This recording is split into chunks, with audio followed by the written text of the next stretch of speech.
Hi there, and welcome to our Chicago Big Ten Network studios. This is Big Ten Today. I am Mike Hall, and this is Andy Katz, who, and this is true, is in his 16th city in 2 days. I don't know if that's true, but I will tell you what's true. You know you're in the heart of Big Ten basketball season when one gate next to you is Jordan Taylor in Cedar Rapids. You land at O'Hare, and who yells out my name? But Sean Morris, who just did another game last night and is on his way somewhere else. Right. So we have Big Ten analysts, reporters, anchors all over the Midwest at every airport. You were in Iowa City last night. You were part of the broadcast crew, and why don't we start there with our show today, as it is the big story. It was a pretty fascinating game, Iowa and USC. It ended up being a 1-point victory for Iowa, 73-72. Bennett Sturtz had 20 points on the game, but the two most important ones came from the free throw line with 4 seconds left. Iowa was great from the stripe, 19 of 22 on the day. It ruined a USC comeback, and here's what Ben McCollum had to say to somebody afterwards. All right, Ben, you can exhale. The tie is off. How did you pull that off? No clue. We couldn't get stops. They kind of went to something where he got within 5 feet and he just touched it in. Really tricky because he's such a good passer. So we didn't want to get other people going, and then he got going, and then we had problems stopping him. And he played a heck of a game. We played well enough to be able to win. Just got to be able to close it out. So you're talking about Cam Woods, and then that last bucket to get the lead, they went to Coffee inside, but then you guys had to make a play. Bennett gets fouled and converts the 2 free throws. So he had to do something. What did he do to make sure he got fouled? I think they just fouled him. I think they thought they were down, to be honest, because it was pretty intentional. I don't know. He came up and just fouled him, and we'll take it because they had him trapped. We were in trouble. I was going to call a timeout, but it's a heck of a deal. We'll take the win. Appreciate it. Congratulations. Thank you, sir. That's a pretty honest, revealing a quote from a coach right at the end of the game. USC was down 17 points in the second half. They make this huge comeback, and they're up by 1. Iowa has the ball, and they foul him. And not just him, but a great free throw shooter. He hits them both. USC loses the game. So I want to be honest. I was kind of blocked. I thought, from my vantage point, that Bennett had sort of created some contact. Not that he shouldn't get called, but that Easter and the trap can come on to him, and then he would get fouled. Now, as I see it more times, he was in trouble. Like, Easter fouled him, and you see the reaction from Easter, like, oh no, I shouldn't have done that.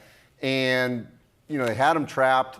Could he have gotten out of the trap by trying to get rid of the basketball with only a couple seconds? Probably not. I thought actually Bennett was going to come down and avoid that side and just launch it. I will say this: was it 2 plays before when Cam Woods hit that 3? I thought that was a great play by Chad Baker-Mazara, who, by the way, turned 26 2 days ago in Iowa City. It's crazy. Birthday cake in Iowa City. And so, he passed it off, and he's more of that sort of that last second kind of shooter. And then, they dumped it off to Coffee, who gets the bucket. But even when they had 4 seconds, or actually it was leading less than that, I think it was Woods that launched the final shot. I kind of thought it was going to be Chad Baker-Mazara at the end, even though it had been Woods' night. So there was a lot of things happening in that final 30 seconds. It was pretty wild after an 11-0 start for USC. Then they went cold. Iowa got hot. Yeah. It looked like it was over. Double-figure win for Iowa. And then they come storming back behind the mid-season Robert Morris transfer, right. Cam Woods. So let's give perspective on that, right? Rodney Rice gets injured for USC, and he was expected to play a big role all season long. As he did for Maryland last year. Exactly. And Coach Musselman needs to find somebody. So he finds Cam Woods from Robert Morris, a mid-season transfer. He only joined the team 4 days before Christmas. He had 25 points total this year in the 8 games he had played. He hadn't scored double digits once. How did he drop 33 on the road in this game? Well, I want to give you even more perspective. So Amari Dickerson's out. Terrence Williams, remember him from Michigan, Sure. Broken hand last year at USC. He's never been the same. So now you're down Rice, Dickerson, Williams, sort of. That's 3 guards. Jordan Marsh, turf toe. Right. He's the one who hit that 3, if you remember that triple overtime game against Troy, transfer from Asheville. He's out the last 2 games. So now you're down, 4 guards. So someone else had to help out. Cam Woods is the guy. What's really interesting, we talked about this on the broadcast last night, and we'll see if this happens. So first of all, you have to have a scholarship available to add a midseason player, which USC did. Cam Woods wasn't happy in the portal of his options. So he actually sat out the first semester, looking, surveying. Pretty big risk. Big risk. And USC picks him up. And so could we see other players like that at that level, the one bid league level? You're looking for a jump up. You don't like your options. Maybe you want more money somewhere else. And you roll the dice. He did, and look what happened. Yeah. He clearly was not someone Iowa was focusing on. They were focusing on Asar and Chad Baker-Mazara, of course. And Woods, who's, he reminds me of sort of a little bit, he's got a body, I'm going to date myself here, a little bit of like a Vinnie Johnson, Sure, the old microwave. Yeah, because he's really stocky and he's low to the ground. And, I'll tell you, they could not get in front of him. He was getting to the rim right and left. I know you texted Muss afterwards, but not long. Do you think he was surprised by that? He had to be. Oh, very much so. That was not the plan to foul, to foul Sturtz. But no, they were thrilled, obviously, that Woods delivered because Iowa did a good job on Chad Baker-Mazara. And Asar fouled out. So defensively, Iowa did the right things, just there was no way they expected that Cam Woods would go off like that. No one would. He scored 19 straight points for the team at one point. He played all 40 minutes. This guy hadn't scored double digits all season long. He barely knows the campus he's on. Just an outrageous game. What a fun one to be. How many people you think don't know what state Robert Morris is in? Many? Do you? No. Virginia. Pennsylvania. That's what I said. I said Pennsylvania. Check the tape. All right, that was only one game that had a major comeback on the evening. There was another one between Wisconsin and Minnesota. The Badgers get the win, 67-63. They were down 18 points at the half. What a wild comeback there. Crazy. Think of what happened the last time these two teams played. Dave Revson on the call, great call on the buzzer beater for John Blackwell. Right. And so a couple weeks later, it looks like Minnesota's taking out the revenge on Wisconsin. Wisconsin's coming off a real disappointing performance against USC and look like they're going to lose a couple in a row after they built momentum, after they beat Michigan. Buzzer beater Minnesota, beat Rutgers. Looked like 2 steps back for the Badgers, and yet here they come. Great play down the stretch. Blackwell hits, again, sort of the clinching 3, just not at the buzzer. So great win for Wisconsin, needed win. Minnesota, they're just having a year where they're snake bitten. They just continue to lose these games late, but they're in every game. But the other thing, Kate Tyson wasn't playing. Right. That's a huge loss. For Minnesota, it's kind of like Nebraska the other night, where Nebraska almost beats Michigan on the road. No rink mass. Without rink mass and Braden Frager. Here's Minnesota building up a massive lead without their best player in Kate Tyson. So hats off to Nico Medved. He's doing a great job up there.